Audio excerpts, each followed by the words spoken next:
ترقی کی طرف گامزن ہے، لیکن ادھر سے پھر جنگوں کا سلسلہ بھی شروع ہو جاتا ہے، اور کفار جو ہے وہ یہاں بھی چین سے نہیں بیٹھنے دیتے، اور بدر کا مارکا حق و باطل بپا ہوتا ہے، اس میں اللہ تعالیٰ فتح مبین عطا کرتا ہے، پھر وہ اس کی شکست کا بدلہ لینے کے بہانے پھر آتے ہیں، اور احد کا وہ مارکا ہوتا ہے کہ جس میں صحابہ کرام کی شہادتیں بہت زیادہ ہوتی ہیں، اور وہ اس میں جو ہے وہ 70 کے قریب جو جلیل القدر صحابہ ہیں وہ شہید ہوتے ہیں، حضرت سید الشہداء حضرت امیر حمزہ شہید ہوتے ہیں، مصعب ابن عمیر رضی اللہ تعالیٰ عنہ شہید ہوتے ہیں، حضرت ابو دجانہ شہید ہوتے ہیں، حضرت جو ہے وہ عبداللہ ابن حرام اور دیگر بہت سے صحابہ، انس ابن نضر رضی اللہ تعالیٰ عنہ، سعد بن ربیع، اور بہت سے صحابہ جو ہیں قیمتی جانیں ان کی اللہ تعالیٰ کی بارگاہ میں پیش ہوتی ہیں، اور مسلمان غم سے نڈھال ہیں، اور سرکار دو عالم صلی اللہ علیہ وسلم خود آنسو بہا رہے ہیں، بڑا ہی کڑا وقت جو ہے وہ مسلمانوں پہ آ چکا ہے، تو یہاں تک سیرت کے احداث جو ہیں وہ پہنچ چکے۔ ماشاءاللہ ڈاکٹر صاحب، آپ نے بڑی خوبصورت تلخیص فرمائی کہ کس طرح حضور علیہ الصلوۃ والسلام نے پہلے ریاست تشکیل دی، اس کے بعد جنگوں کا سلسلہ شروع ہوا۔ تو بات آگے بڑھاتے ہیں، غزوہ احد کے بارے میں بتائیے، چونکہ ہم نے کل بھی اس پر بات کی، تو اس میں کیا مسلمانوں کو شکست ہوئی یا فتح حاصل ہوئی یا برابر کا کام رہا؟ بالکل، یہ بھی اس پہ بڑی ڈیبیٹ ہے، اور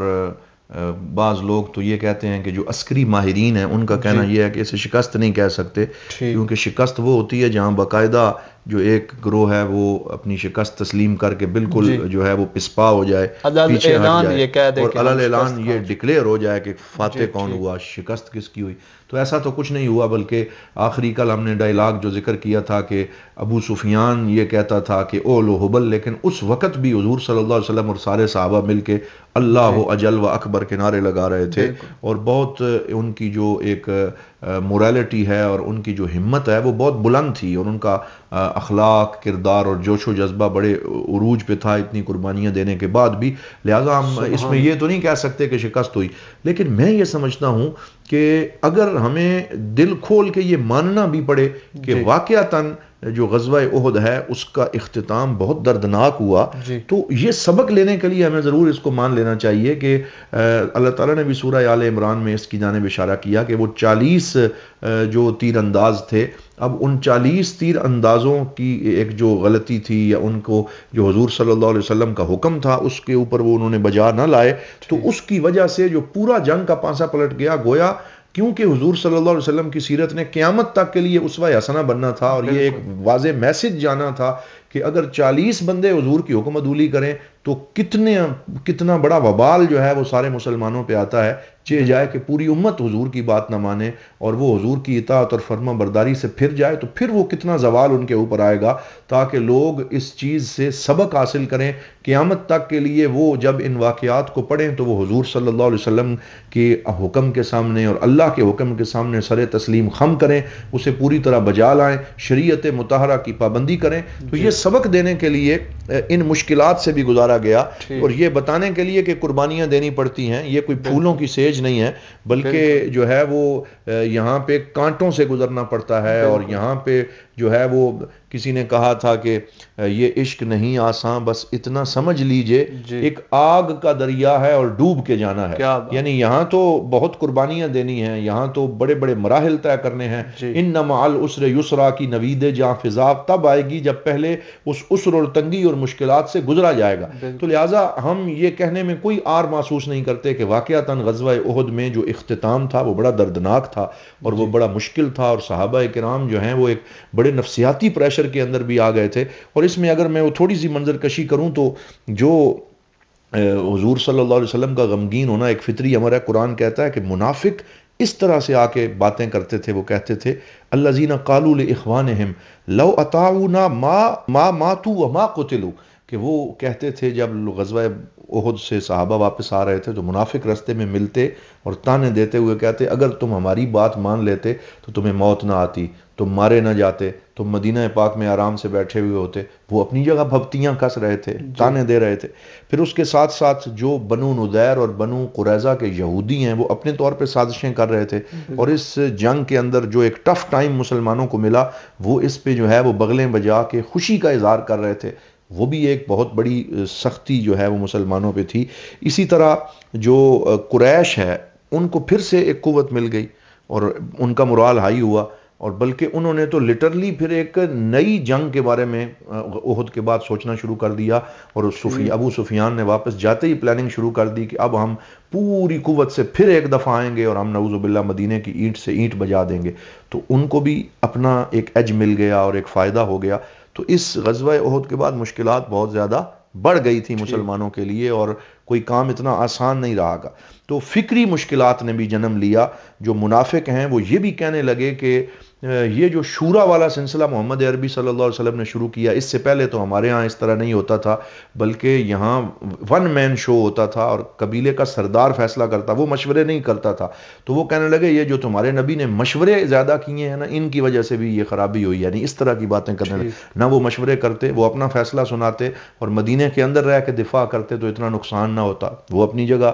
یہ بات کر رہے تھے اور شبہات پیدا کر رہے تھے۔ کچھ لوگ یہ شبہ مسلمانوں اور صحابہ کے دل میں پیدا کرنے لگے کہ اللہ کا نبی تمہارے اندر موجود تھا تو پھر تمہیں یہ شکست کیوں ہوئی، پھر تمہارے اتنے لوگ کیوں مارے گئے، تو کیا اللہ کا نبی حق پہ نہیں ہے؟ تو اس طرح وہ ایک شبہ بھی پیدا کر رہے تھے۔ اس کے ساتھ ساتھ جو ہے وہ یہ بھی لوگ کہہ رہے تھے کہ بدر میں اگر تم کہتے ہو فرشتے اترے، اب فرشتے کیوں نہیں اترے؟ تو اس طریقے سے ہر جانب سے حملہ ہو رہا تھا۔ تو اللہ تعالیٰ نے سورہ آل عمران نازل فرمائی اور ان کے سارے شکوک و شبہات کا ازالہ کر دیا۔ ٹھیک ڈاکٹر صاحب، یہاں آپ نے مشکلات کا بھی ذکر فرمایا اور شبہات کا بھی ذکر فرمایا۔ یقیناً اس وقت مشکلات تو کافی آئی ہوں گی، کیونکہ جنگ جب بے نتیجہ ہو تو پھر مشکلات، اور پھر مسلمانوں کے چونکہ شہداء بھی زیادہ تھے تو مشکلات تو یقیناً آئیں، شبہات بھی پیدا ہوئے۔ تو اس کے بعد حضور علیہ الصلوۃ والسلام نے کیا منصوبہ بندی فرمائی؟ ہاں، وہ منصوبہ بندی ذکر کرنے سے پہلے اگر میں وہ سورہ آل عمران کی 2-3 آیات کا حوالہ دوں کہ قرآن پاک کس طریقے سے ساتھ ساتھ صحابہ کی تربیت فرماتا ہے۔ قرآن پورا ایک مدرسہ ہے، ایک انسٹیٹیوشن ہے۔ قرآن صحابہ کے دلوں میں اتر کے ان کا تزکیہ نفس ساتھ ساتھ کرتا ہے۔ تو جتنے شبہات ان کے دل میں پیدا ہو رہے تھے نا، ساتھ ساتھ مثلاً منافقین کا یہ شبہ کہ بھائی یہ مشورے کا نظام کیوں شروع کر دیا، مشورے ہم لوگ تو نہیں کیا کرتے، عرب میں ایسا کوئی رجحان نہیں تھا یہ۔ تو قرآن پاک نے آیت نازل کی وَشَاوِرْهُمْ فِي الْأَمْرِ، کہ جتنا مرضی نقصان ہو جائے اے میرے حبیب مکرم، آپ نے مشورے کو نہیں چھوڑنا، ہم نئے اصول دے رہے ہیں، یہ اسلام کے اصول ہیں جو اسلام عطا کر رہا ہے، اور ان کی جو افادیت ہے وہ وقت ثابت کرے گا کہ مشاورت کی کیا اہمیت۔ پھر جو ان کا یہ تھا کہ مصیبت بہت بڑی آ گئی تو قرآن پاک کی آیت نازل ہوئی اولما اصابتکم مصیبت قد اصبتم مثلیہا قلتم انا ھذا قل ھو من عند انفسکم، تو تمہارے اوپر یہ مصیبت آئی ہے اور تم میں سے کچھ لوگ کہہ رہے ہیں کہ اتنی مصیبت ہمارے اوپر کیوں آ گئی، قل ھو من عند انفسکم، یہ تمہاری اپنی غلطی کی وجہ سے آئی ہے، یہ تمہاری اپنی طرف سے کمزوری کی وجہ سے آئی ہے، وگرنہ تمہارے اوپر یہ امتحان نہ آتا۔ پھر یہ سوال کہ فرشتے کیوں نہیں اترے، تو اللہ تعالیٰ نے یہ آیت نازل فرمائی وما جعلہ اللہ الا بشرا لکم ولتطمئن بہ قلوبکم وما النصر الا من عند اللہ العزیز الحکیم، کہ ہم نے بدر میں تو تمہیں ایک خوشخبری دی تھی، لیکن فتح میں ہمیشہ فرشتے نہیں آتے، بلکہ انسان کے اپنے کردار اور انسان کی اپنی کوشش اور اس کی اپنی جو قوت ہے وہ بہت ضروری ہوتی ہے کہ تم اپنا پہلے کام پورا کرو، تم کوئی لوپ ہول نہ چھوڑو، تم اس کے اندر کوئی خلا نہ چھوڑو، تو اللہ تعالیٰ کی مدد آتی ہے، لیکن پہلے تمہیں بیدار رہنا پڑے گا اور تمہیں بہت زیادہ محنت۔ اسی طرح یعنی تمہیں سبب پیدا کرنا ہوگا پہلے، پھر میں مسبب الاسباب ہوں، میں انشاءاللہ تمہاری فضائے بدر پیدا کر، وہ فرشتے تیری نصرت کو اتر سکتے ہیں گردوں سے قطار اندر قطار۔ اب بھی یہ سبق تھا۔ پھر حضور صلی اللہ علیہ وسلم کے دل میں جو ایک بوجھ تھا اور جو دکھ تھا، تو حضور کے قلب اطہر کو تسلی دینے کے لیے یہ آیت نازل ہوئی فَبِمَا رَحْمَةٍ مِّنَ اللَّهِ لِنْتَ لَهُمْ، کہ آپ سراپا رحمت ہیں، آپ اپنے غلاموں پہ نرمی فرمائیں، وَلَوْ كُنْتَ فَظًّا غَلِيظَ الْقَلْبِ لَانفَضُّوا مِنْ حَوْلِكَ فَاعْفُ عَنْهُمْ، انہیں بخش دیں، وَاسْتَغْفِرْ لَهُمْ، ان کے لیے مغفرت طلب کریں، وَشَاوِرْهُمْ فِي الْأَمْرِ فَإِذَا عَزَمْتَ فَتَوَكَّلْ عَلَى اللَّهِ۔ اسی طرح صحابہ کرام جو دکھ میں تھے، ان پہ یہ آیت نازل ہوئی ان یمسسکم قرح فقد مس القوم قرح مثلہ، کہ اگر تمہارے اوپر دکھ اور زخم آئے ہیں تو تم سے پہلی قوموں کے اوپر بھی بڑے دکھ اور زخم آئے ہیں۔ وَتِلْكَ الْأَيَّامُ نُدَاوِلُهَا بَيْنَ النَّاسِ، اور ہم لوگوں کے اوپر ان دنوں کو پھیرتے رہتے ہیں، کبھی انسان پہ امتحان آتا ہے، وہ پھر ان امتحان سے صبر اور حوصلے کے ساتھ نکلتا ہے تو پھر اسے فتح نصیب ہوتی ہے۔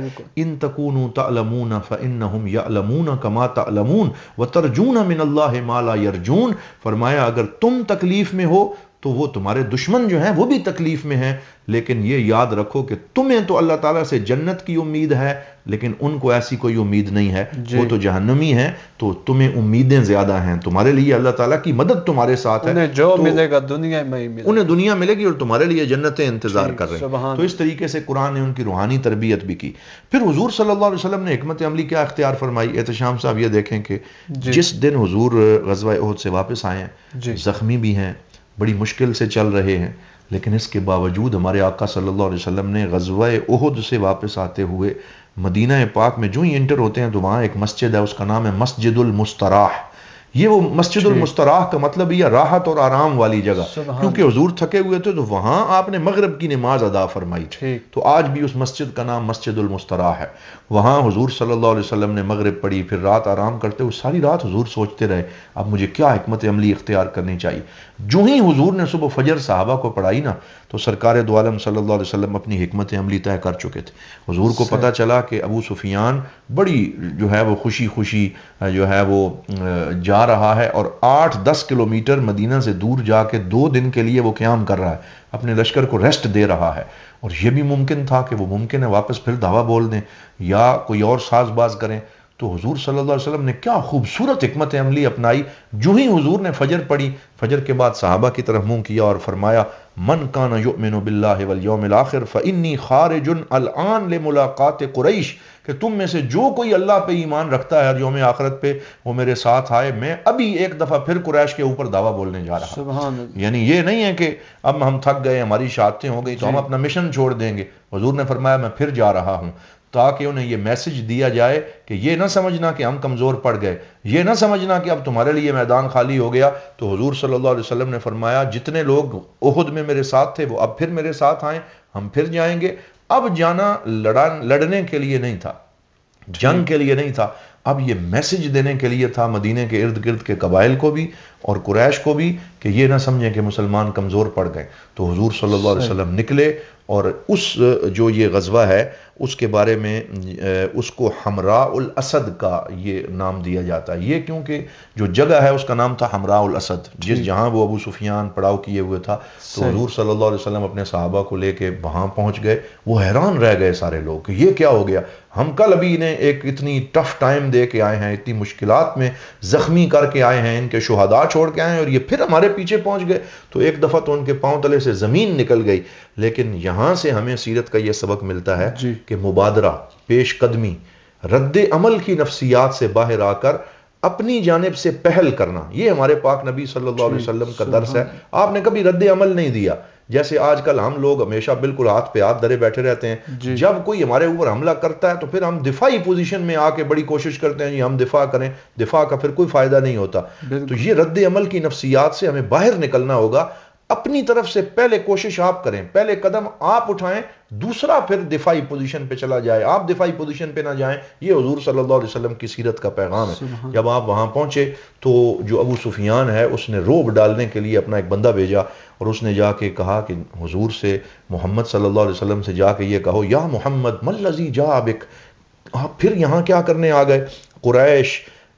لبست جلود النمور، کہ جو قریش ہیں انہوں نے چیتوں کی کھالیں پہن رکھی ہیں، اور یستعدون لقتالکم، وہ تو تمہارے ساتھ جنگ کرنے کے لیے تیار ہو رہے ہیں، آپ کیوں ادھر آ گئے؟ آپ کے لیے تو بہت بڑا خطرہ ہے۔ تو حضور کو ڈرانے کی کوشش کی۔ سرکار نے فرمایا یہی بات جو تو نے مجھے کی ہے نا میرے صحابہ کے سامنے پھر دوہرا، اعد، یہ جملے پھر کہہ۔ جب پھر اس نے کہے تو حضور صلی اللہ علیہ وسلم نے اپنے صحابہ سے فرمایا سارے مل کے پڑھو حسبنا اللہ و نعم الوکیل نعم المولا و نعم النصیر۔ بار بار گونج کے صحابہ نے جب یہ پڑھا ان کافروں کے دل کانپ گئے، پوری وادی گونج اٹھی، اور اللہ تعالیٰ نے اس وقت یہ آیت نازل فرمائی الذین قال لهم الناس ان الناس قد جمعوا لكم فاخشوهم فزادهم ایمانا وقالوا حسبنا اللہ و نعم الوکیل، کہ وہ لوگ جب انہیں ڈرانے آئے اور کہنے لگے ڈر جاؤ اب تمہاری خیر نہیں، اب سارے تم پہ حملہ کرنے آ رہے ہیں، تو ہم حضور کے غلاموں نے کہا ہمارے لیے اللہ کافی ہے، وہ بہترین مددگار ہے۔ تو کیا ہوا؟ فانقلبوا بنعمت من اللہ وفضل لم یمسسهم سوء، تو وہ پھر اللہ کی نعمت اور فضل سے یوں واپس لوٹے کہ انہیں کوئی تکلیف نہ ہوئی۔ تو ابو سفیان نے جب یہ حالات دیکھے تو اس نے اسی میں بہتری سمجھی کہ وہ یہاں سے کھسک جائے، تو وہ اپنی پوری فوج لے کے مکہ کی طرف نکل گیا اور حضور صلی اللہ علیہ وسلم واپس تشریف لائے۔ تو اس کا یہ فائدہ ہوا کہ وہ جو ایک پریشر کریٹ ہو رہا تھا وہ پریشر زائل ہو گیا، اور اگرچہ پوری طرح تو زائل نہ ہوا لیکن جزوی طور پہ صاحب مسلمانوں کے لیے کچھ معاملات آسان ہو گئے۔ ٹھیک ڈاکٹر صاحب، یہاں اگلے سوال سے پہلے میں یہ پوچھنا چاہوں گا، آپ نے اقدامی جنگ اور دفاعی جنگ کے بارے میں بات کی، تو ذرا اس میں فرق واضح فرما دیں کہ اسلام نے ہمیں کیا اقدامی جنگ کا حکم دیا ہے؟ کیونکہ آج کل لوگ کہتے ہیں کہ مسلمان، اور پھر ہمارے جو جدت پسند سکالر ہیں وہ یہ کہتے ہیں کہ مسلمان اقدامی جنگ نہیں کر سکتے بلکہ دفاعی جنگ کر سکتے ہیں، تو ذرا اس بارے میں وضاحت فرما دیں۔ اس کے اندر حالات کا فرق ہے، اور علماء نے اس کے اوپر لکھا ہے کہ جہاد کی دو قسمیں ہیں، ایک جہاد دفاعی ہے اور ایک جہاد اقدامی ہے۔ جہاد دفاعی ابتدائی طور پہ تو جہاد دفاعی ہی ہے، جہاں لوگ پرامن رہ رہے ہوں تو خود سے مسلمانوں کو یہ اجازت نہیں کہ وہ ایک پرامن معاشرے کو جو ہے اس کے اندر قتل و غارت شروع کریں۔ ہاں، اگر کوئی ان کے اوپر حملہ کرتا ہے اور ان کے امن کو برباد کرنے کی کوشش کرتا ہے تو پھر اس جہاد دفاعی کی انہیں اجازت دی گئی ہے کہ وہ اپنا دفاع کریں، لیکن جہاں مسلمان طاقت میں ہوں، جہاں وہ قوت میں ہوں، اور جہاں پر دین کی تبلیغ اور نشر و اشاعت کا معاملہ ہو تو وہاں ان کو خاص حالات اور شرائط کے ساتھ اقدامی جہاد کی بھی اجازت دی گئی ہے، لیکن وہ اسی وقت ہے کہ جب ان کے اوپر ایک امام اور حکمران اور خلیفہ وقت مضبوط ہو، ان کے اپنے حالات اچھے ہوں، اندرونی سازشوں اور خلفشار سے وہ محفوظ ہوں۔ ایسا نہیں ہو سکتا کہ اقدامی جہاد ایسے حالات میں کیا جائے کہ جب مسلمان آپس میں ہی کمزور ہوں، آپس میں لڑ رہے ہوں، ان کی سرحدیں ہی پرامن نہ ہوں اور وہ اقدامی جہاد پہ چڑھ دوڑیں۔ ایسی خودکشی کی اسلام نے ہمیں بالکل اجازت نہیں دی۔ اقدامی جہاد کے الگ حالات اور الگ واقعات ہیں، اور دفاعی جہاد کے الگ احکامات ہیں، اور ان کو علماء نے کتابوں میں شرائط کے ساتھ بیان کیا۔ ٹھیک ہے، بہت شکریہ۔ خواتین و حضرات، جس طرح آپ نے ڈاکٹر صاحب کی گفتگو سنی تو اس سے یہ پتہ چلتا ہے کہ منافقین نے اب سازشیں کرنا اور مسلمانوں کو تکلیف پر تکلیف پہنچانا شروع کر دیا۔ اس کی وجہ یہ تھی کہ مسلمانوں کے چونکہ شہداء زیادہ تھے اور پھر زخمی بھی کافی مسلمان ہو چکے تھے۔ آج بھی اسی طرح ہی ہوتا ہے کہ جب کوئی بندہ کسی مشکل میں گھر جائے، اگر اس پر دن اچھے ہیں تو بڑے خوش ہوتے ہیں اور بڑی واہ واہ کی جاتی ہے، لیکن ذرا مشکل دن آ جائیں تو پھر اس کو ٹارچر کرنا شروع کر دیا جاتا ہے اور اس پر طرح طرح کی باتیں اور آوازیں کسنا شروع کر دیتے ہیں۔ اور آج کل بھی اس طرح کے منافق قسم کے لوگ معاشرے میں پائے جاتے ہیں۔ تو ڈاکٹر صاحب، ایک طرف منافقین نے مسلمانوں کو تکالیف پہنچانا شروع کر دی، اب یقیناً دوسرے قبائل والوں کو بھی راستہ ملا اور انہوں نے بھی اپنے آپ کو مضبوط کرنا شروع کیا۔ تو قبائل نے کس طرح، جو مدینہ میں دوسرے قبائل تھے اور مدینہ کے باہر دوسرے قبائل جو رہتے تھے، انہوں نے کس طرح ٹارگٹ کرنا شروع کیا اور حضور علیہ الصلوۃ والسلام نے پھر کس طرح انہیں ٹیکل کیا، ذرا اس بارے میں ارشاد فرمائیے۔ جی بالکل، یہ جب وہاں سے آپ واپس تشریف لے آئے اور پھر جو شہداء تھے ان کی تدفین کے بعد ان کے گھروں میں گئے، ان کو تسلی دی، ان کے لیے دعائیں مانگی، ایک بڑا مشکل وقت تھا، تو ارد گرد کے قبائل جو ہیں انہوں نے بھی اب زور پکڑنا شروع کر دیا، اور جو معاہدات کیے ہوئے تھے کچھ ان کی بھی خلاف ورزی کرنے لگے، اور حالات دن بدن شدید ہوتے چلے گئے۔ اور یہ جو سن 4 ہجری ہے، اگر ہم اس کی تاریخ کو پڑھیں تو یہ میں سمجھتا ہوں کہ پورا سن 4 ہجری غزوہ احد کے بعد جو آفٹر شاکس ہیں اور جو اس کی مشکلات ہیں اور اس کے نتائج ہیں اور اثرات ہیں ان کے اوپر وہ پھیلا ہوا ہے، اور اس میں بہت سارے حملے کئی طرف سے پھر ہوئے، لیکن ان سارے حملوں میں وہ جو کسی شاعر نے کہا ہے کہ تندیے باد مخالف سے نہ گھبرا اے عقاب، یہ تو چلتی ہے تجھے اونچا اڑانے کے لیے، لیکن تندیے باد مخالف پھر بہت زیادہ آئی اور بہت زیادہ مخالفین کی سازشیں تیز ہوئیں۔ انہی میں سے ایک مخالف شخص جو بدترین دشمن تھا، خالد بن سفیان اس کا نام تھا، تو وہ بھی مدینہ پاک کے قریب ایک قبیلے کے اندر وہ آباد تھا، لیکن وہ اتنا قریب بھی نہیں تھا، کافی فاصلے پہ، لیکن حضور صلی اللہ علیہ وسلم کے وہاں کیونکہ انٹیلیجنس کا نظام بھی بڑا مضبوط تھا اور آپ کے جو بھیجے ہوئے افراد تھے وہ رپورٹ دیتے تھے، تو حضور صلی اللہ علیہ وسلم کو پتہ چلا کہ وہ سازش کر رہا ہے اور ایک لشکر تیار کر رہا ہے اور مدینہ پاک پہ چڑھائی کا ارادہ رکھتا ہے، اور حضور صلی اللہ علیہ وسلم کو گزند پہنچا کے مدینہ پہ قبضہ کرنا چاہتا ہے۔ تو حضور صلی اللہ علیہ وآلہ وسلم نے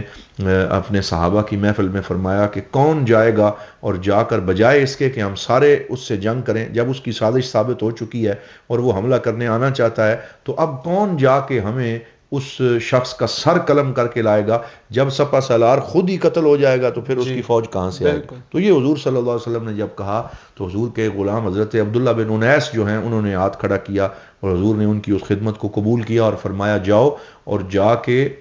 تم جو ہے وہ اس کا سر قلم کرو اور اس فتنے کو کلا کما کرو۔ تو حضرت عبداللہ بن انیس نے پوچھا کہ حضور اس کی کوئی نشانی بتائیں، تو وہ اتنا بدصورت تھا کہ حضور نے فرمایا اذا رأیتہ تذکرت الشیطان، کہ جب تو اسے دیکھے گا تجھے شیطان یاد آ جائے گا، اور پھر یہ فرمایا وَسَتَجِدُ لِنَفْسِكَ قَشْعَرِيرَةً، اور تیرے اوپر اسے دیکھ کے ایک کپ کپی طاری ہوگی اس کی بدصورتی اور اس کا روب۔ یہ حضور نے نشانی بتائی۔ تو وہ جب گئے تو وہ دیکھا کہ واقعتاً ایک پوری جو ہے وہ تلواروں کو تیز کیا جا رہا ہے اور ایک لشکر کی تیاری ہے۔ تو آپ نے حضور سے پہلے ہی اجازت لے لی تھی کہ یا رسول اللہ جنگ میں سب کچھ جائز ہے، مجھے اگر اسلام کے خلاف بھی کچھ بولنا پڑا تو آپ مجھے اجازت دے دیں۔ تو حضور نے اجازت دے دی۔ تو یہ ایک حرب ہیلا جو ہے جنگ میں جائز۔ جو گئے تو کہنے لگ، پہلے ایک جذباتی تقریر کی کہ تم جس جنگ کے لیے جا رہے ہو میں بھی تمہارے ساتھ ہوں اور بہت بڑا فتنہ ہے، اس کی سرکوبی ضروری ہے، اور اس طریقے سے پہلے ان کو اپنا ہم خیال بنایا۔ تو وہ جو خالد بن سفیان تھا اس نے پوچھا کہ بھائی یہ کون بندہ ہے؟ تو قریب تھا کہ کوئی ان سے نام پوچھتا، پھر ان کا قبیلہ پوچھتا، تو وہ پاسپورٹ بھی تھا کہ پتہ چل جاتا کہ یہ کون ہے۔ تو آپ نے موقع ہی نہ دیا، آپ نے فرمایا کہ میں ایک ایسا بندہ ہوں رجل یحمل الکراہیۃ لمحمد اشد مما تحملہ، نعوذ باللہ، فرمایا کہ میں ایک ایسا بندہ ہوں جو اس مسلمانوں کے لیے اتنی ہی نفرت رکھتا ہوں جتنی تو رکھتا ہے، بلکہ تجھ سے بھی زیادہ، ایک ایسے بات کی۔ تو پھر اس کے قریب ہو گئے، اس نے انہیں اپنا سیکیورٹی گارڈ اور اپنا ذاتی خادم بنا لیا۔ آپ اسے شعر سناتے، وہ شعروں کا بڑا شوقین تھا، اور کہانیاں سناتے، حتیٰ کہ اس کے خیمے تک رسائی حاصل کر لی، اور پھر کچھ دن وہاں رہے۔ جب اعتماد حاصل کر لیا تو پھر اس کے خیمے کے اندر رات کے وقت اچانک اس کا سر قلم کر کے نکلے، تو جو اس کی خواتین تھیں عورتیں، انہوں نے واویلا کرنا شروع کر دیا اور سارے لوگ اٹھ گئے اور لائٹیں جلانے لگے۔ آپ وہاں سے نکلے اور نکل کے ایک جنگل کے اندر پناہ لی، کئی دنوں تک درختوں کے پتے کھاتے رہے، اور پھر بڑی مشکل سے جان بچا کے پہنچے۔ حضور نے انہیں آتے ہوئے دیکھا، فرمایا افلح الوجہ، کہ کیا تیرا چہرہ کامیابی والا چہرہ ہے؟ تو وہ کہنے لگے ابشر یا رسول اللہ، حضور آپ کو خوشخبری ہو، میں آپ کے اس بدبخت جو سازشی تھا، دشمن تھا، اس کا سر قلم کر کے آیا ہوں۔ تو اس پورے فتنے کو حضور کے غلام نے کچل دیا۔ حضور اتنے خوش ہوئے، فرمایا عبداللہ یہیں انتظار کرو، میں تمہیں جزا دیتا ہوں۔ تو حضور اپنے حجرے کے اندر گئے، مسواک سے تھوڑی سی بڑی چھڑی لے کے آئے اور وہ عبداللہ بن انیس کو دی۔ تو صحابہ حیران ہوئے کہ یہ کیسی حضور انعام دے رہے ہیں، یہ چھوٹی سی چھڑی؟ تو حضور نے فرمایا کہ اے عبداللہ یہ چھڑی پکڑ اور جنت میں قیامت کے دن اسے ساتھ لے کے آنا، میں تم سے یہ لوں گا اور تجھے جنت میں خود داخل۔ حضور صلی اللہ علیہ وسلم نے اس طرح ان کو جزا۔ اور حضرت عبداللہ بن انیس بھی پھر ہمیشہ اس کو سینے سے لگا کے رکھتے، اور پھر انہوں نے فرمایا کہ میں نے اپنے بچوں کو وصیت کی ہے کہ جب میں مروں تو میری کفن کے اندر یہ علامت اور نشانی رکھی جائے، اور میں قیامت کے دن یہ نشانی ساتھ لے کے اٹھوں گا۔ تو اس طریقے سے یہ فتنہ جو ہے یہ بھی کچلا گیا۔ پھر اس کے ساتھ ساتھ بہت سے اور فتنے جو ہیں انہوں نے بھی سر اٹھانا شروع کر دیا تھا۔ جی ڈاکٹر صاحب، جس طرح آپ نے فتنوں کی بات کی کہ فتنوں نے سر اٹھانا شروع کر دیا، تو انہی فتنوں کے دور میں حضور علیہ الصلوۃ والسلام نے قبائل میں تبلیغ کی غرض سے صحابہ کرام کو بھی بھیجا تھا، تو قبائل والوں نے ان صحابہ کے ساتھ کیا سلوک کیا؟ بالکل، ایک اور قبیلہ تھا، وہاں کے لوگ آ گئے اور وہ بھی اب سازش ہی کر رہے تھے، اور مدینے کے اوپر ان کی نظر تھی، تو انہوں نے بھی ایک ہیلا کیا اور آ کے کہنے لگے کہ ہم بڑے دور سے آئے ہیں اور ہمیں آپ کچھ مبلغ عطا فرمائیں تاکہ ہمارے بچوں کو قرآن اور اسلام کے بارے میں بتائیں، تاکہ اسلام کی نشر و اشاعت ہو۔ تو حضور صلی اللہ علیہ وآلہ وسلم نے انہیں اپنے 6 اصحاب جو ہیں وہ بھیجے، اور ان میں قیادت حضرت مرثد ابن ابی المرثد جو حضور کے غلام تھے صلی اللہ علیہ وآلہ وسلم ان کی تھی، اور اس کے ساتھ 6 افراد تھے جن میں خبیب، حضرت خبیب بھی تھے، حضرت زید ابن دسنہ، حضرت عبداللہ بن طارق، اور اسی طرح عاصم بن ثابت رضی اللہ تعالیٰ عنہ، یہ 6 افراد جو ہے اس میں تھے۔ تو یہ مرثد ابن ابی المرثد وہ شخص ہیں کہ جو حضور کے وہ صحابی ہیں جو غزوہ بدر میں سواری میں حضرت علی اور حضور کے ساتھ تیسرے تھے، یعنی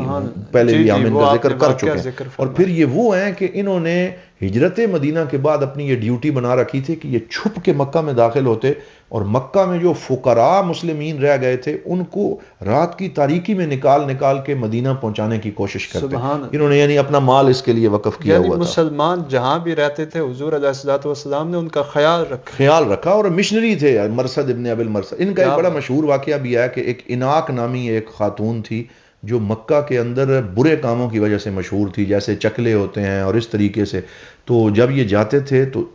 راستے میں اس کا کہیں گھر تھا تو اس نے ان پہ نظر رکھنی شروع کر دی اور پھر اس نے ان کو دعوت دی, گناہ کی اور بڑا کوشش کی. تو انہوں نے کہا کہ میرے پاک نبی صلی اللہ علیہ وسلم نے ہمیں ایسی کسی چیز کی اجازت نہیں دی, اس لیے میں تیری باتوں میں نہیں آؤں گا. لیکن اس نے بھی اپنی کوششیں جاری رکھیں. تو پھر ایک دفعہ یہ حضور کے پاس آئے اور کہا کہ یا رسول اللہ اگر آپ اجازت دیں تو میں اس عورت سے شادی کر لوں. یہ جب آپ نے بات کی نا تو حضور صلی اللہ علیہ وسلم ابھی جواب نہیں دیا تھا تو قرآن کی یہ آیت نازل ہو گئی وَالزَّانِيَةُ لَا يَنْكِحُهَا إِلَّا زَانٍ أَوْ مُشْرِكٌ, کہ جو زانیہ خاتون ہے اس کے ساتھ نکاح صرف کوئی زانی یا مشرک ہی کر سکتا ہے, مومن اور مسلمان اس کے ساتھ نکاح نہ کرے. تو اس وقت حضور صلی اللہ علیہ وسلم نے فوراً ان کو منع نہیں کیا, بلکہ یہ تربیت تھی یہ بھی. آپ نے انہیں فرمایا کہ ان تابت و آمنت و رجعت فنحن سننتظر ونرا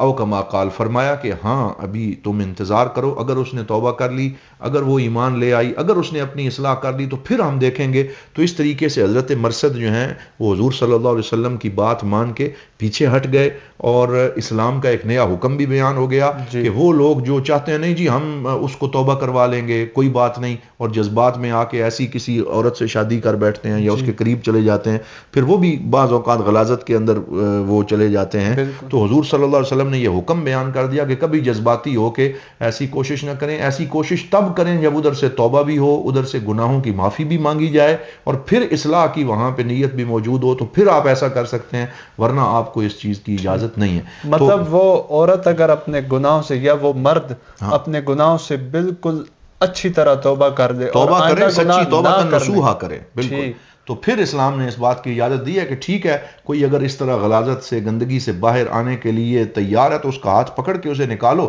لیکن اگر کوئی اب انہی گناہوں کے اوپر باقی رہ کے تمہارے ساتھ سیٹلمنٹ چاہتا ہے تو پھر اس کی اسلام ہمیں اجازت نہیں دیتا. تو یہ جو مرثد ابن ابی المرثد ہیں یہ بھی تھے اور 5 صحابہ اور بھی تھے. جب یہ وہاں پہنچے تو ان ظالموں نے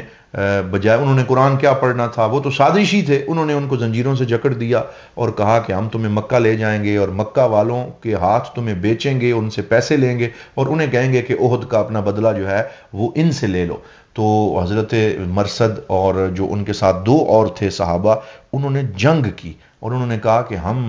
تم ہمیں کسی اور کام سے لے کے آئے اور ہمارے ساتھ تم نے دھوکہ کیا ہے. تو جو ہی یہ بات کی, جنگ ہوئی, 3 صحابہ اس میں شہید ہو گئے. حضرت مرثد بھی شہید ہو گئے اور ان کے ساتھ ساتھ حضرت جو مرثد کے ساتھ مزید 3 صحابہ تھے وہ بھی شہید ہو گئے. لیکن حضرت خبیب, حضرت زید ابن دسنہ اور حضرت عبداللہ بن طارق جو ہیں وہ زندہ بچ گئے اور ان کو جو ہے اللہ تعالیٰ نے محفوظ رکھا. تو انہوں نے پھر ان باقی تینوں کے اوپر جب حملہ شروع کیا تو ان تینوں نے ہتھیار ڈال دیے اور کہا کہ چلو جان بچاتے ہیں, پھر آگے دیکھتے ہیں کہ کیا ہوگا. جب ہتھیار ڈالے اور انہوں نے کہا کہ ٹھیک ہے تم ہتھیار ڈالو تو پھر ہم تمہیں معاف کر دیں گے, انہوں نے پھر انہیں زنجیروں سے جکڑا اور زنجیروں سے جکڑ کے جب دوبارہ ان کو مارنے کی کوشش کی تو ان میں سے ایک حضرت عبداللہ بن طارق جو ہیں وہ پھر جوش سے اٹھے, وہ بیچارے بھی شہید ہو گئے. اب پیچھے جو ہے وہ یعنی جگہ جگہ کفار وعدہ خلافی کرتے رہے. پھر عاصم بن ثابت جو تھے ان کو بھی شہید کر دیا, صرف حضرت خبیب باقی بچ گئے. عاصم بن ثابت کو جب شہید کیا تو ان کے بارے میں ایک عورت انہی کے قبیلے کی جس کے بیٹوں کو حضرت عاصم بن ثابت نے احد کے اندر مارا تھا, اس نے قسم اٹھا رکھی تھی کہ اگر یہ مجھے مل گئے تو میں ان کا سر قلم کر کے کھوپڑی خالی کر کے اس کے اندر شراب پیوں گی, نعوذ باللہ. تو انہوں نے جب ان کے سر کو کاٹنے کی کوشش کی تو اللہ تعالیٰ نے ان کی کیسے حفاظت فرمائی کہ شہد کی مکھیوں کا پورا ایک گروہ بھیج دیا, وہ ان کے سر کے ارد گرد منڈلانے لگا کہ کوئی ان کے قریب نہ آ سکے. تو وہ کہنے لگے کہ چلو ابھی ہم تھوڑا ویٹ کرتے ہیں, شام تک جب یہ شہد کی مکھیاں چلی جائیں گی تو پھر ہم ان کا سر کاٹیں گے. اللہ کا کرنا یہ ہوا کہ مغرب کے وقت تیز بارش آئی اور اتنی بارش آئی کہ اس علاقے میں سیلابی کیفیت بن گئی, اور اس سیلابی کیفیت میں اللہ تعالیٰ نے حضرت عاصم بن ثابت جو ہیں ان کی لاش کو سیلاب کے اس پانی کے اندر ہی ان کی نظروں سے غائب کر دیا. دیا، اور یہ آیت نازل ہوئی کہ ان اللہ یدافع عن الذین آمنوا، کہ اللہ تعالیٰ ایمان والوں کا دفاع فرماتا ہے اور ان کو ان ظالموں کے شکنجے سے بچاتا ہے۔ اب حضرت خبیب جو ہیں ان کو ان ظالموں نے باندھ کے مکہ لے گئے، اور مکہ جا کے وہاں پہ جو ہے وہ ان کو رکھا، تو وہاں پر صفوان بن امیہ جو تھا اس نے بھی ان میں سے ایک بندے کو، صفوان بن امیہ بدبخت جو ہے اس نے شہید کیا، اور اس نے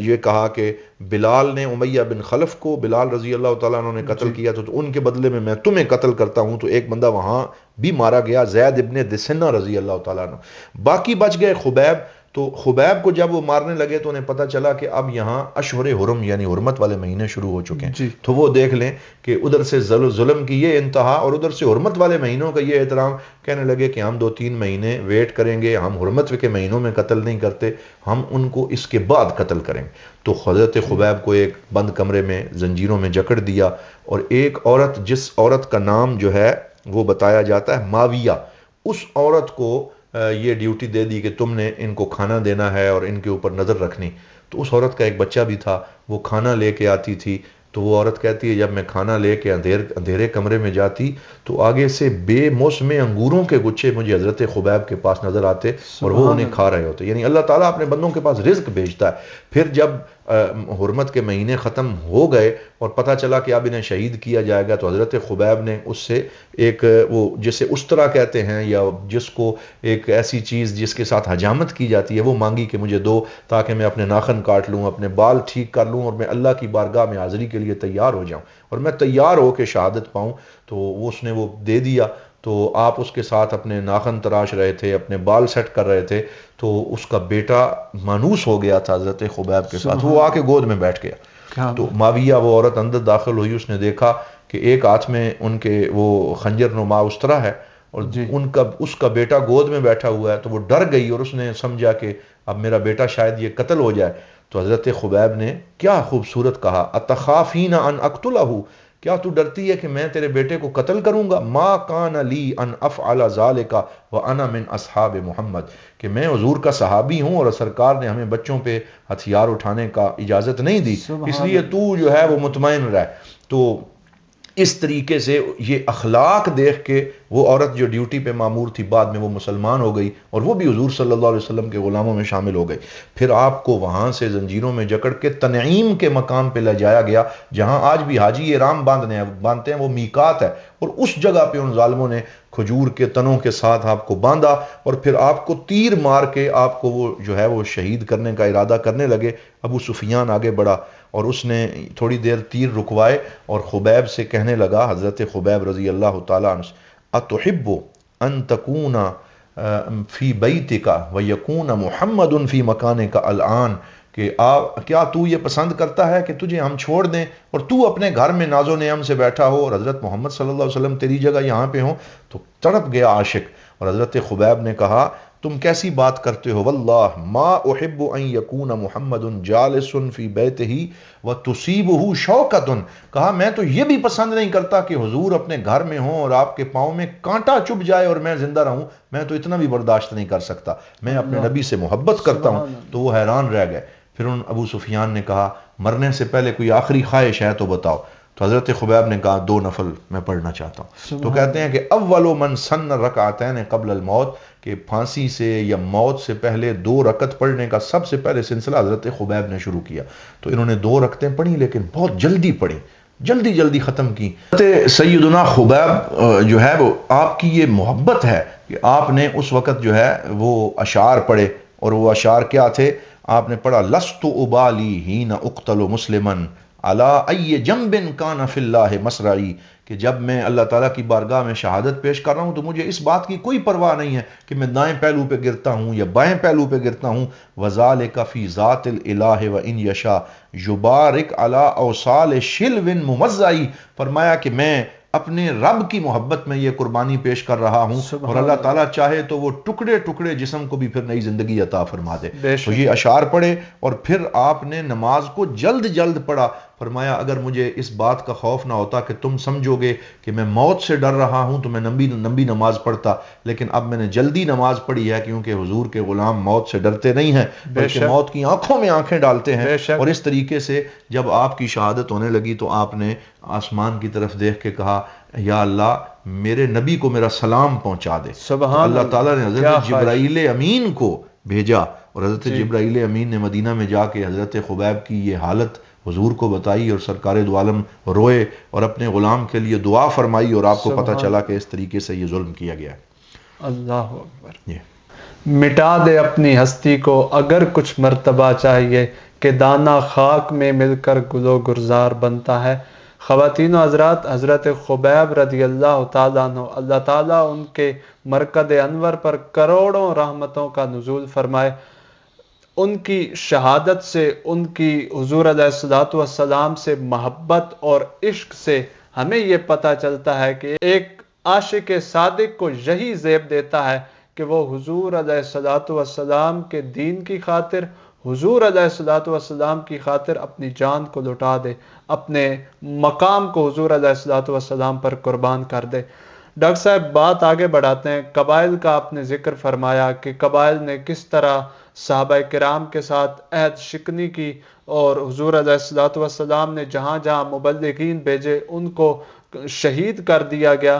تو یہاں نجد کے قبیلے نے کیا سلوک کیا مسلمانوں کے ساتھ؟ جی بالکل، جس طرح یہ لوگ آئے تھے نا کہ ہمیں آپ مبلغ دے دیں، اسی طرح کچھ لوگ قبائل نجد سے آئے تھے، اور انہوں نے یہی آ کے ایک سازش کی اور کہنے لگے کہ ہمیں بھی کچھ اصحاب دیں، ایک پورا قافلہ بھیجیں تاکہ ہمارے پاس دین کی ترویج ہو۔ تو حضور صلی اللہ علیہ وآلہ وسلم اللہ کے حکم سے آپ نہ نہیں کرتے تھے جب کوئی اسلام کے اوپر، لیکن حضور کو یہ ڈر تھا کہ شاید ان کے ساتھ بھی کوئی برا سلوک ہو۔ لیکن بہرحال سرکار دو عالم صلی اللہ علیہ وسلم نے ایک اچھی نیت سے 70 اصحاب اپنے جو ہیں ان کا قافلہ روانہ کیا قبائل نجد کی طرف، اور اس کی جو قیادت ہے وہ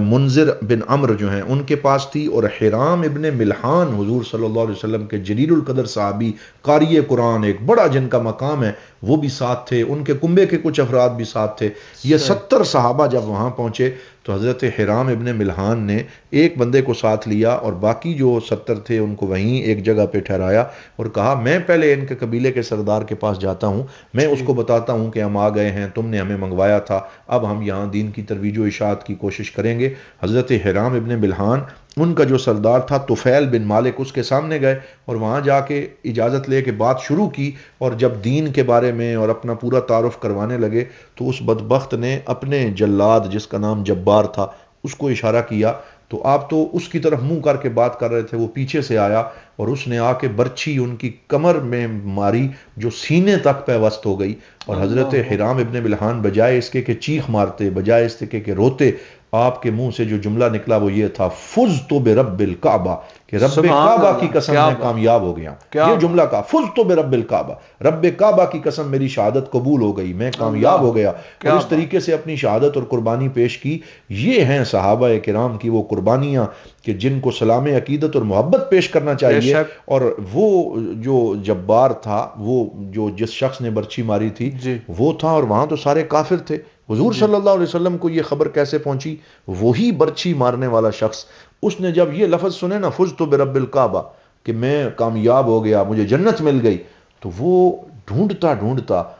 جو ہے وہ حضور صلی اللہ علیہ وسلم کی بارگاہ میں پہنچا، اور اس ایک جملے سے دل بدل گیا، اور اس نے کہا یہ جنت کی بات کرتا تھا، اور حضور کو ان 70 اصحاب کا قصہ سنایا اور کہا کہ یا رسول اللہ یہ جنت کیا ہے؟ تو حضور نے جب یہ ساری باتیں بتائیں تو وہی برچھی مارنے والا شخص مسلمان ہوا اور حضور کا صحابی بنا۔ لیکن ظلم کتنا بڑا ہوا کہ پہلے حضرت حرام بن ملحان جو ہیں ان کو شہید کیا گیا، پھر وہ جو باقی 70 افراد تھے ان کو پتہ چلا تو وہ بچانے اور دوڑے کہ ان بدلہ لینے کے لیے جنگ ہوئی، اور اس جنگ میں 69 افراد وہ سارے کے سارے شہید ہو گئے، اور ایک بندہ جس کا نام عمر تھا، وہ عمر ابن امیہ، وہ کہیں باہر گئے ہوئے تھے اپنے کسی کام سے، وہ واپس آئے تو انہوں نے پرندے میں منڈلاتے ہوئے دیکھے اپنے ٹھکانے پر، تو وہ سمجھ گئے کہ کوئی گڑبڑ ہے۔ جب آگے آئے تو وہ کشت و خون میں نہائے ہوئے حضور کے صحابی لاشیں کٹے پھٹے وہاں پہ پڑے تھے اور سارے کے سارے جو ہیں وہ اپنی جان دے چکے تھے. تو حضور صلی اللہ علیہ وسلم کو جب یہ بات پتہ چلی انا للہ و انا الیہ راجعون،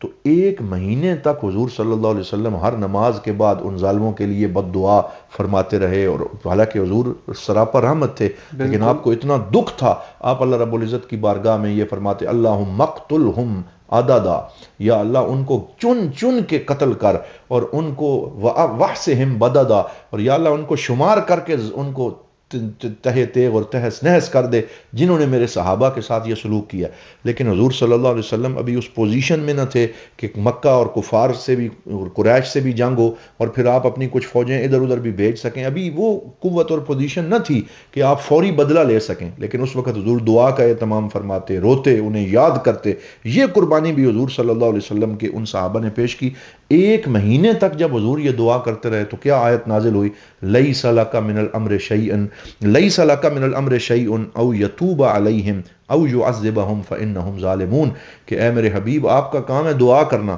اب باقی یہ اللہ تعالیٰ کی مرضی ہے. اللہ چاہے تو ان میں سے کسی کو توبہ کی توفیق دے، اللہ تعالیٰ چاہے تو ان کو عذاب میں مبتلا کرے. فَإِنَّهُمْ ظَالِمُونَ، بے شک انہوں نے بہت بڑا ظلم کیا ہے. لیکن یہ حساب لینا یہ اللہ تعالیٰ کا معاملہ ہے، آپ اپنے اس معاشرے کی تشکیل میں آگے جو ہے وہ کوشش کرتے رہیں. تو یہ بھی ایک بہت بڑا ظلم جو ہے ان کے ساتھ ہوا. ٹھیک ڈاکٹر صاحب، یقیناً یہ واقعات جو ہجرت کے 4تھے سال رونما ہوئے، غزوہ احد کے بعد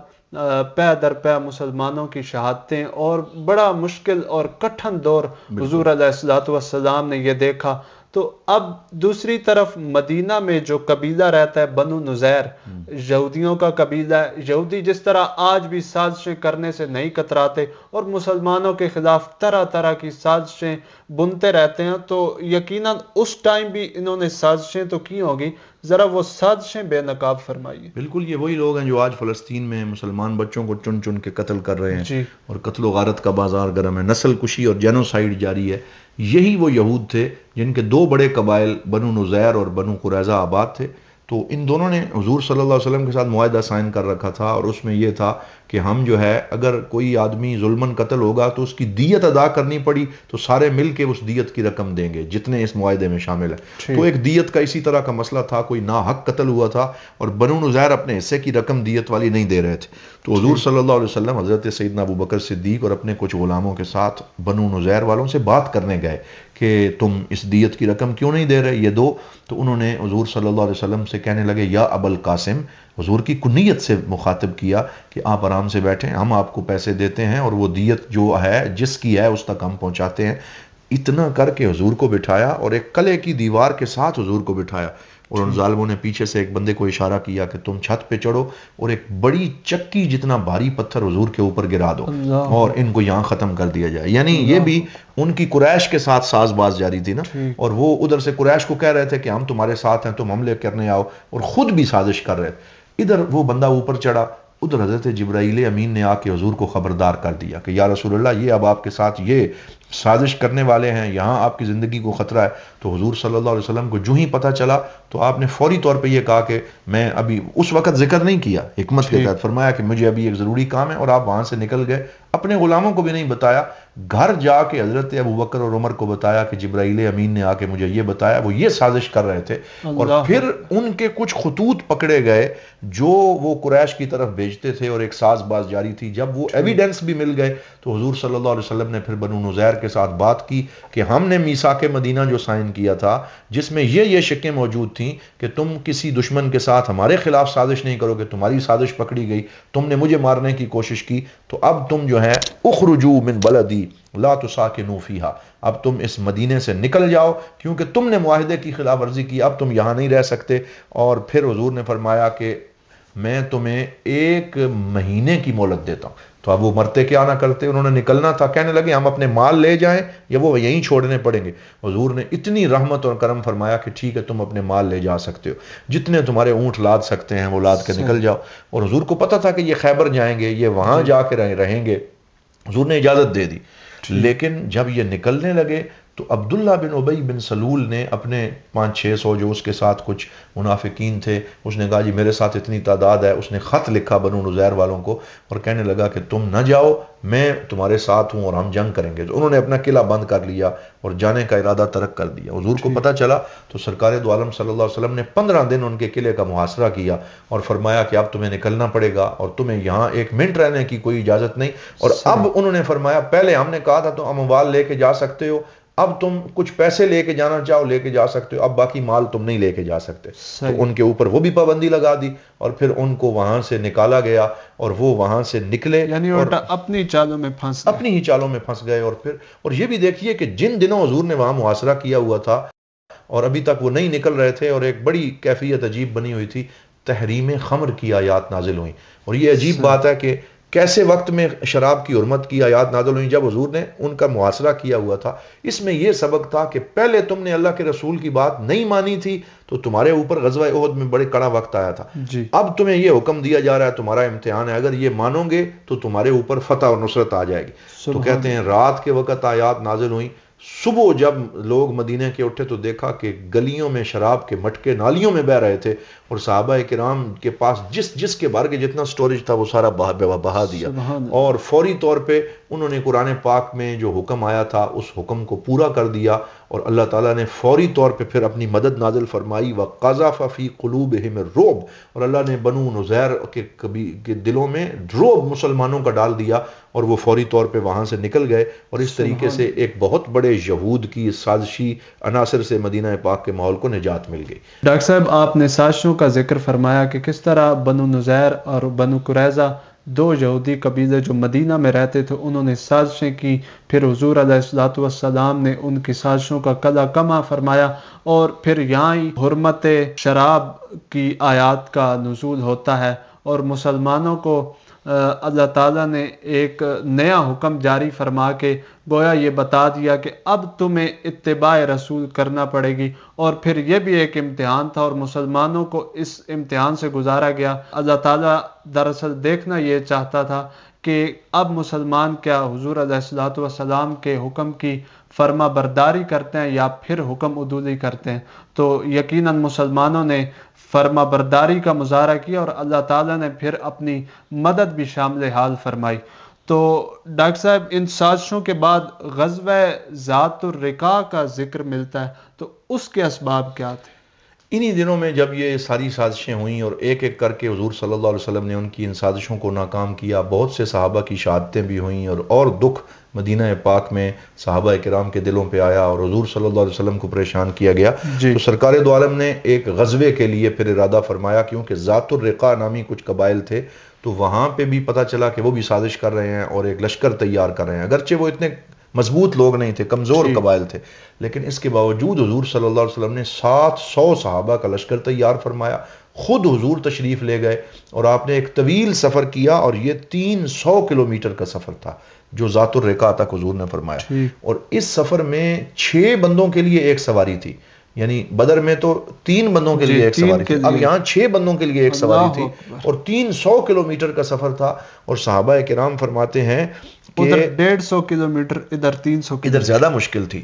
موسم سخت تھا، پتھریلی زمین تھی، تمزقت النعال، ہمارے جوتے جو ہیں وہ سارے بالکل پھٹ گئے، وَنَقْطَعُ مِنْ ثِيَابِنَا وَنَرْبَتْ عَلَىٰ أَقْدَامِنَا، کہ ہم اپنے کپڑے پھاڑ پھاڑ کے اپنے پاؤں پہ باندھتے تھا تاکہ ہمارے پاؤں کے زخم ٹھیک ہو جائیں۔ اس طریقے سے ہم نے وہ سفر کیا، لیکن حضور کے جانے کا وہاں کیا فائدہ ہوا؟ تفرقت القبائل، کہ وہ سارے قبائل جو جمع ہو رہے تھے وہ اس خوف سے بکھر گئے کہ مسلمانوں کا لشکر آ گیا۔ وہ سازش تو ناکام ہو گئی، لیکن اس میں صحابہ کرام کو جو جسمانی تھکن، جو زخم آئے، جو ان کے پاؤں کے اندر جو ہے وہ ورم آ گئے اور بہت سی تکلیفیں آئیں، لیکن اس کے باوجود حضور صلی اللہ علیہ وسلم نے واضح طور پہ یہ میسج دیا، ہمیں جتنی قربانیاں دینی پڑی، ہمیں جتنی مشکل سہنی پڑی، ہم اسلام کے مشن سے، کلمہ توحید سے، لا الہ الا اللہ کے ابلاغ سے پیچھے نہیں ہٹیں گے، اور ہم ہر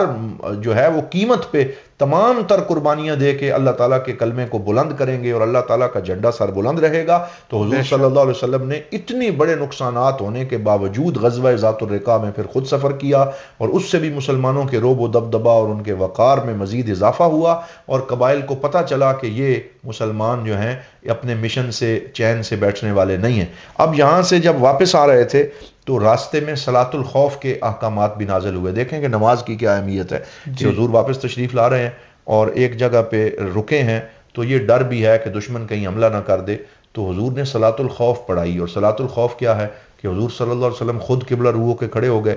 آدھے صحابہ حضور کے ساتھ نماز میں ہیں اور آدھے صحابہ جو ہیں وہ پیچھے دشمن کی طرف جہاں سے ڈر ہے منہ کر کے دوسری طرف کھڑے ہیں، اور 2 رکعتیں صحابہ حضور کے ساتھ پڑھتے ہیں۔ جب حضور التحیات بیٹھتے ہیں تو وہ صحابہ جنہوں نے حضور کے ساتھ 2 رکعتیں پڑھی ہیں وہ اٹھ کے واپس چلے جاتے ہیں، اور جو وہاں کھڑے تھے وہ پیچھے آ کے حضور صلی اللہ علیہ وسلم کے پیچھے تیسری اور چوتھی رکعت ادا کرتے ہیں۔ اور اس طریقے سے یہ صلاۃ الخوف جو ہے یہ پڑھنے کا حکم وہاں پہ نازل ہوا، اور یہ آیات نازل ہوئیں کہ فَإِذَا كُنْتَ فِيهِمْ فَأَقَمْتَ لَهُمُ الصَّلَاةَ فَلْتَقُمْ طَائِفَةٌ مِّنْهُمْ فَلْيُصَلُّوا مَعَكَ فَإِذَا سَجَدُوا فَلْيَكُونُوا مِنْ وَرَائِهِمْ۔ تو یہ پورے کے پورے احکامات جو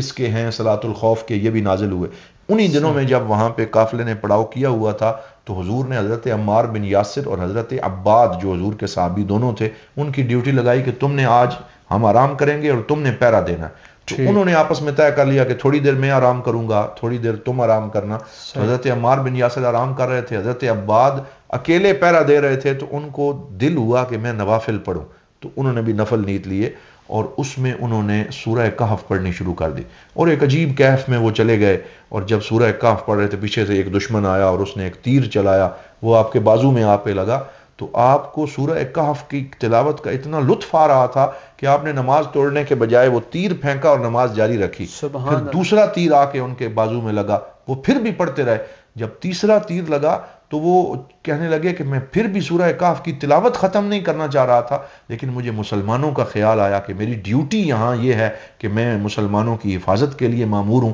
تو فوراً نماز سے نکل کے حضرت عمار کو جگایا۔ انہوں نے کہا تم نے مجھے پہلے کیوں نہیں جگایا؟ کہنے لگے مجھے سورہ کہف کی عبادت اور تلاوت کا بڑا لطف آ رہا تھا، تو میں چاہتا تھا میں اسے مکمل کروں۔ دونوں اٹھے، پھر ان دشمنوں کو بگایا، اور پھر اس طریقے سے وہ جو ہے وہ مسلمانوں کی حفاظت کی۔ انہی دنوں یہ واقعہ بھی پیش آیا کہ حضور بھی درخت کے نیچے آرام کر رہے تھے، تو ایک کافر تلوار لے کے سر کے اوپر پہنچ گیا، تو اچانک حضور کی آنکھ کھلی تو کہنے لگا کہ یا محمد من ينقذك مني الآن، کہ اب کون آپ کو میرے ہاتھوں سے بچائے گا، اب تو موت آپ کے سر پہ منڈلا رہی۔ تو حضور صلی اللہ علیہ وآلہ وسلم نے ارشاد فرمایا میرا رب مجھے بچائے گا۔ اللہ جب کہا اتنا روب اس پہ طاری ہوا کہ تلوار اس کے ہاتھوں سے گر گئی، تو حضور نے وہی تلوار اس کی گردن پہ رکھی، فرمایا اب تم بتاؤ کہ تمہیں کون بچائے گا؟ تو وہ کہنے لگا آپ کریم ہیں، مجھ سے غلطی ہو گئی، مجھے معاف کر دے۔ تو حضور صلی اللہ علیہ وسلم نے فرمایا کہ کیا تم کلمہ پڑھتے ہو؟ تو اس وقت تو کہنے لگا کہ ابھی میں کلمہ نہیں پڑھتا۔ تو آپ نے فرمایا چلو اگر کلمہ نہیں پڑھتے تو کم از کم اتنا کرنا کہ دشمن کے ساتھ مل کے ہمارے اوپر حملہ نہ کرنا۔ تو کہنے لگا یہ میں وعدہ کرتا ہوں، میں دشمن کے ساتھ کبھی آپ پہ حملہ کرنے نہیں آؤں گا۔ تو حضور نے اسے چھوڑ دیا۔ تو اس طریقے سے حضور صلی اللہ علیہ وآلہ وسلم جو ہیں وہ آپ دین کا ابلاغ فرماتے تھے اور کبھی اپنی جان کا خوف نہیں کرتے تھے۔ اس میں آخری بات میں یہ کروں گا کہ پھر جب ذات الرقاع سے واپس آ رہے تھے، بالکل مدینہ کی سرحد پہ تھے، تو حضور نے پیچھے مڑ کے دیکھا، بڑا پیارا واقعہ ہے، حضرت جابر بن عبداللہ کی سواری پیچھے رہ گئی تھی۔ تو دیکھیں کہ مسلمانوں کے کمانڈر ان چیف اور نبیوں کے سردار اپنے ایک غلام کے لیے پورا قافلہ روک کے پیچھے چلے گئے۔ اے جابر کیوں پیچھے رہ گئے، کیا ہو گیا؟ تو وہ کہنے لگے یا رسول اللہ میرا یہ اونٹ بڑا بوڑھا ہو چکا ہے، یہ زیادہ تیز چل نہیں سکتا، تو اس وجہ سے میری سواری پیچھے رہ گئی۔ تو حضور صلی اللہ علیہ وسلم نے ان سے دل لگی فرمائی اور کہا کہ اے جابر کیا تو نے شادی کی ہے؟ کس سے شادی کی ہے؟ یا رسول اللہ میں نے شادی کی ہے، لیکن میں نے ایک باکرہ عورت سے نہیں بلکہ سیبہ عورت سے، بیوہ عورت سے شادی کی۔